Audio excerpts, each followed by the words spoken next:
CMA inter paper 12 types of audit chapter करेंगे। Types of audit chapter 4 है, एकदम ध्यान से सुनिएगा। उसके बाद कंपनी ऑडिट का चैप्टर स्टार्ट हो जाएगा।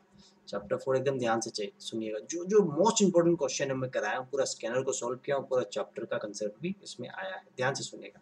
Statutory audit and government audit का डिफरेंस को, ठीक है। स्टैट्यूटरी ऑडिट मतलब जो चार्टर्ड अकाउंटेंट जो ऑडिट करता है, सिंपल सा बात है। तो स्टैट्यूटरी ऑडिट याद रखिएगा, ये एप्लीकेबल है प्राइवेट कंपनी पे और पब्लिक कंपनी पे, सिंपल सा है। स्टैट्यूटरी ऑडिट किस पे एप्लीकेबल है? प्राइवेट कंपनी पे और पब्लिक कंपनी पे। गवर्नमेंट ऑडिट ये गवर्नमेंट डिपार्टमेंट और गवर्नमेंट कंपनी के ऊपर एप्लीकेबल है, सिंपल सा चीज है। स्टैट्यूटरी ऑडिटर में ऑडिटर को अपॉइंट कौन करता है? कंपनी का शेयर होल्डर अपॉइंट करता है स्टैट्यूटरी ऑडिटर को। गवर्नमेंट कंपनी में ऑडिटर को CNAG controller and auditor general of India appoint करता है, याद रखना है। स्टैट्यूटरी ऑडिटर किस पे एप्लीकेबल है? Statutory audit public company and private company पे। स्टैट्यूटरी ऑडिटर को कौन अपॉइंट करता है? कंपनी का शेयर होल्डर अपॉइंट करता है। गवर्नमेंट ऑडिट किस पे एप्लीकेबल है? गवर्नमेंट कंपनी पे एंड गवर्नमेंट डिपार्टमेंट के ऊपर। गवर्नमेंट कंपनी का ऑडिटर को CNAG controller and auditor general of India appoint करता है। स्टैट्यूटरी ऑडिटर रिपोर्ट किसको सबमिट करता है? ऑडिट का शेयर होल्डर को।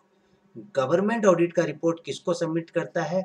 ऑडिटर शेयर होल्डर को सबमिट करता है, लेकिन बाद में एक कॉपी CNAG को दे दी जाती है, सिंपल सा चीज, ठीक है। अब देखिए, what are the objective of operation audit. Operation audit का ऑब्जेक्टिव क्या है? देखिए, नाम से समझ में आ रहा है, operation audit involves examination of all the operation and activity of the entity. मतलब एक कंपनी का, एक एंटिटी का सारा ऑपरेशंस को, सारा एक्टिविटी को एग्जामिन करने को ही ऑपरेशन ऑडिट बोलते हैं। Examination of all the operation and activity of the entity is known as operation audit.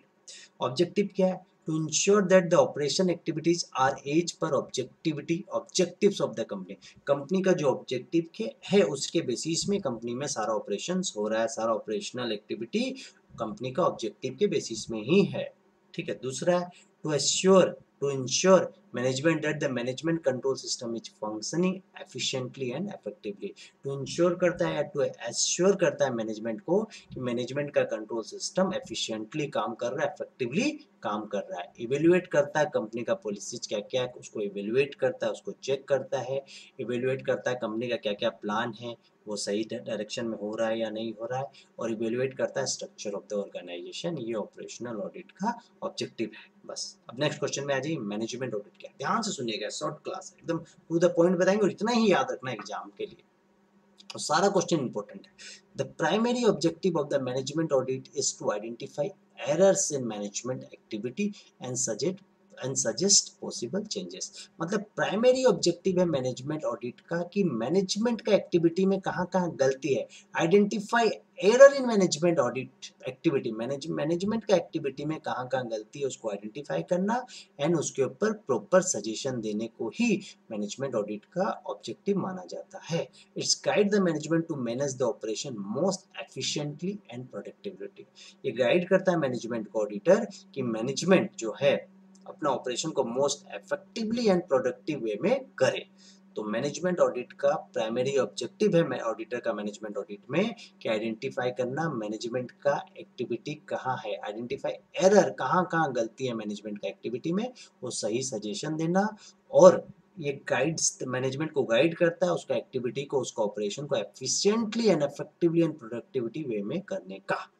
Limitations क्या है मैनेजमेंट ऑडिट का? देखिए, the management audit is audit of management by the management and for the management. Management audit क्या है? Management का audit है, लेकिन कौन कराता है? मैनेजमेंट कराता है। किसके लिए कराता है? मैनेजमेंट के लिए कराता है। तो सारा कंट्रोल मैनेजमेंट के पास है।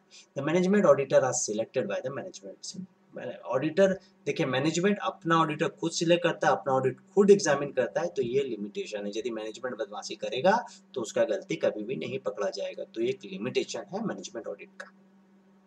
अब आ जाइए forensic audit, to the point पढ़ा रहे, एकदम ध्यान से सुनिएगा। Forensic audit is done, forensic audit कब किया जाता है? इन केस ऑफ फ्रॉड और डिफॉल्ट के समय फॉरेंसिक ऑडिट किया जाता है। To know the actual offender, सही गलती किसका है, जो एक्चुअल बदमाश कौन है उसको पकड़ने के लिए, और एविडेंस कलेक्ट करने के लिए अगेंस्ट फ्रॉड के लिए। To collect evidence against the fraud and proof them before court के आगे उसको प्रूफ भी किया जाता है। तो सिंपल सा चीज क्या है, forensic audit is done in the case of fraud, default, etc., to know the actual offender and to collect evidence against the fraud and to prove them before court. मतलब फोरेंसिक ऑडिट फ्रॉड और default के समय किया जाता है actual offender को पकड़ने के लिए एंड उसके अगेंस्ट एविडेंस कलेक्ट करेगा और वो कोर्ट में दिया जाएगा। एग्जाम्पल सत्यम के केस में बुक्स ऑफ अकाउंट्स को मैनिपुलेट किया गया था एंड कोर्ट में सबमिट किया गया था। अब आ जाए कंटिन्यूअस ऑडिट। कंटिन्यूअस ऑडिट नाम में दिया हुआ कि कंटिन्यू ऑडिट होगा। कंटिन्यूअस ऑडिट में be defined as examination and verification of a firm financial statement and a firm financial transaction and their supporting document continuously throughout the years। मतलब continuous audit में financial company का financial statement continuously audit होगा, पूरा साल continue audit होगा, मतलब each and every transaction check होगा। Continuous audit may be defined as the examination and verification of firm financial transaction and their supporting documents continuously throughout the year। मतलब continuous audit में firm का financial transaction and उसका supporting continuously पूरा साल भर audit होगा। Features क्या है? It is a process conducted through out the year. ये ऑडिट पूरा साल भर चलता है। It focus on testing 100% of transaction. सारा ट्रांजेक्शन चेक होगा क्योंकि साल भर ऑडिट हो रहा है, तो सारा ट्रांजेक्शन करेक्ट चेक होगा तो एकदम करेक्टली एरर एंड फ्रॉड को डिटेक्ट कर लेगा। Yearly detection of errors and fraud हो जाएगा। क्विक रेक्टिफिकेशन, यदि एरर एंड फ्रॉड पकड़ा जाएगा जल्दी, उसको हम ठीक भी जल्दी से कर लेंगे, क्विक रेक्टिफिकेशन भी हो जाएगा। कंटिन्यूअस गाइडेंस टू क्लाइंट को डेली बेसिस में गाइडेंस दी जाएगी और finalisation of accounts timely complete हो जाएगा क्योंकि कंटिन्यूअसली ऑडिट हो रहा, सब चीज चेक हो रहा, सारा गलती पहले से पकड़ा गया, इसलिए अकाउंट्स भी फाइनल हो जाएगा। At last environmental audit. Environmental audit identify environmental compliances. Main object है इन्वायरमेंटल ऑडिट का कि इन्वायरमेंटल का कंप्लायंसेस हुआ क्या नहीं। जैसे एयर कंप्लायंसेस, एयर पोल्यूशन होता है, कंपनी फैक्ट्री बिठाते हैं फैक्ट्री एरिया में तो पोल्यूशंस का कुछ लाइसेंस लेना पड़ता है, उसका रेगुलर कंप्लायंसेस हो रहा है कि नहीं वो देखना है। पोल्यूशन का लिमिट है, उससे ज़्यादा आप पोल्यूटेड नहीं कर सकते हैं, तो वो सब चीज़ का सारा कंप्लायंसेस हो रहा है कि नहीं, वही चीज़ इन्वायरमेंटल ऑडिट होता है कि इन्वायरमेंटल को सेफ करता है, प्रोटेक्ट करता है पोल्यूशन से। एयर पोल्यूशन हो, लैंड पोल्यूशन हो, वाटर पोल्यूशन हो, वो सबसे इन्वायरमेंटल को सेव किया जाता है। तो environmental audit identify environmental compliances and management system implementation. मतलब बोलना चाहता है कि इन्वायरमेंटल ऑडिट आइडेंटिफाई करता है कि इन्वायरमेंटल का ये कंप्लायंसेस है और मैनेजमेंट उसको इम्प्लीमेंट कर रहा है या नहीं कर रहा है।